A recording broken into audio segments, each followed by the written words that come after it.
નમસ્તે દર્શક મિત્રો. નમસ્કાર. નમસ્કાર. આજે આપણી સાથે પાલનપુરના સિનિયર યુરોલોજિસ્ટ ડૉક્ટર અશ્વિન ગામી સાહેબ છે. તેમને 25 વર્ષનો હાઇપોસ્પિડિયાસ સર્જરીનો બહોળો અનુભવ છે. તો આજે આપણે તેમની પાસેથી હાઇપોસ્પિડિયાસ વિશેની થોડીક માહિતી મેળવીશું. સર, હાઇપોસ્પિડિયાસ શું છે?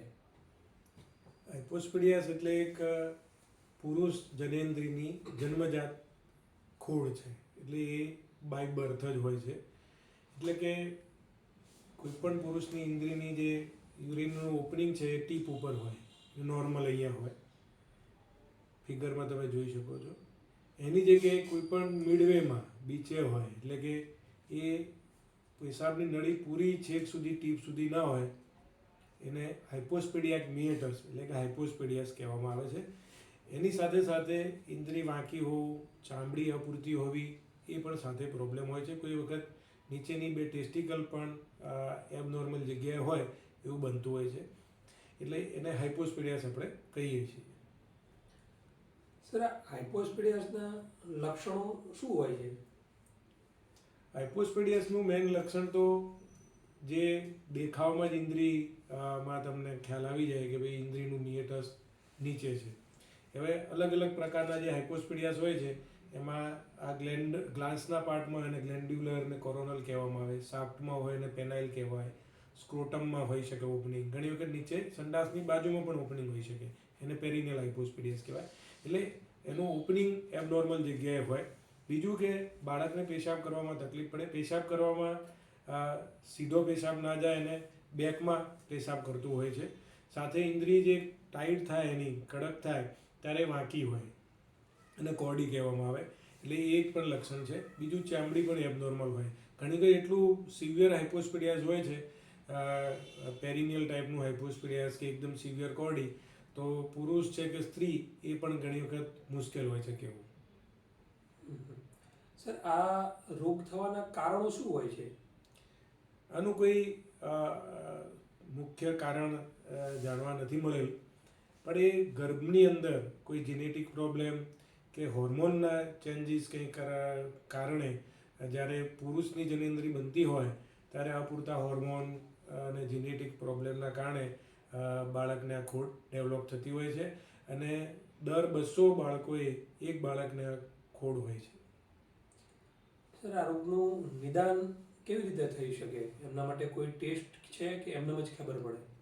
આનો કોઈ બહુ સ્પેસિફિક ટેસ્ટ નથી. યુઝ્યુઅલી ડૉક્ટર જે પીડિયાટ્રિશિયન હોય, જ્યારે બાળકનો જન્મ થાય ત્યારે ઇન્દ્રિય ચેક કરે, જોવે, એટલે ઉપરથી ખ્યાલ આવી જતો હોય છે કે બાળકને એબનોર્મલ યુરેથ્રલ ઓપનિંગ છે અને એને હાઇપોસ્પિડિયાસ છે. એટલે એ બર્થ એક્ઝામિનેશનથી જ ખ્યાલ આવે, એનો કોઈ ટેસ્ટની જરૂર હોતી નથી.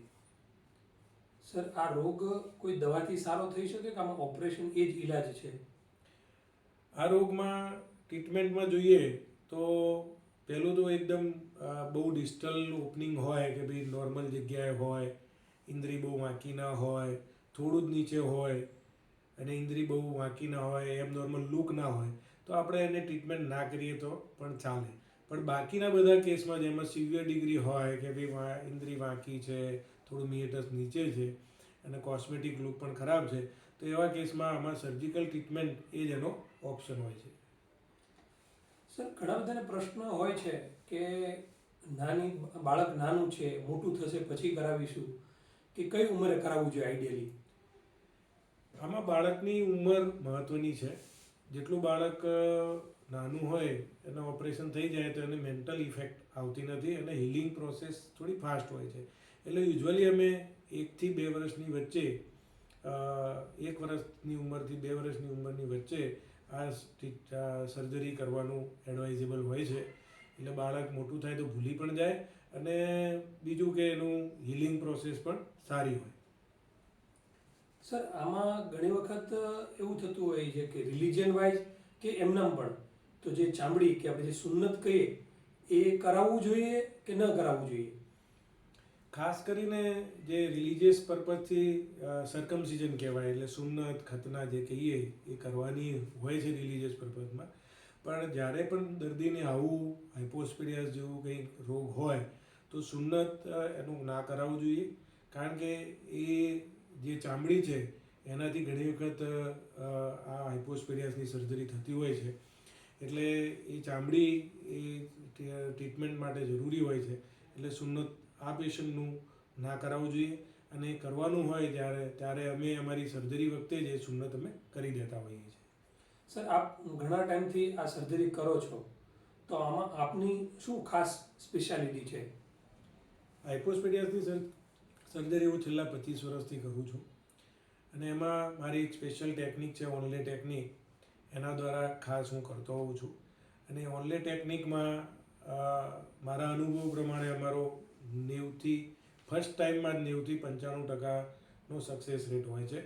અને મેઇન ફાયદો શું હોય છે કે 5-10-5% જે કંઈ ટાંકો તૂટે કે એવું થાય છે, તો એ પણ અમે ઇઝીલી પાછળથી 6 મહિનામાં લઈ લેતા હોઈએ છીએ.